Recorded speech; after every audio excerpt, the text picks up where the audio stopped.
వృషభ రాశి జాతకులు అర్ధరాత్రిలోపు ఒక వార్త వచ్చి చేరుకోబోతుంది. ఇదంతా మీ యొక్క భవిష్యత్తే, మీ యొక్క గోచర ఫలితమే. ఈ యొక్క వార్త శుభమా అశుభమా అనేది కూడా యావత్తు మీ యొక్క సమస్య మీదే ఆధారపడి ఉంది. ఈ సమస్య చెప్పుకోలేక సతమతం అవుతున్న సమస్య.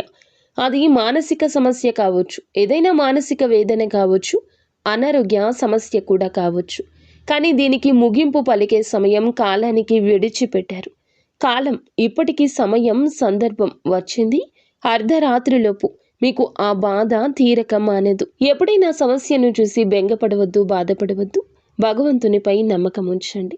సంశయం, సందేహం ఇక ఉండకూడదు. మిమ్మల్ని మీరు తప్పక నమ్ముకోండి. మీకు ఇంకా ఇతరత్ర ఎటువంటి సమస్యలు, సంతాన సమస్యలు, భార్యాభర్తల సమస్యలు, స్త్రీ పురుష వశీకరణం కూడా చేయగలరు మా గురువు గారు.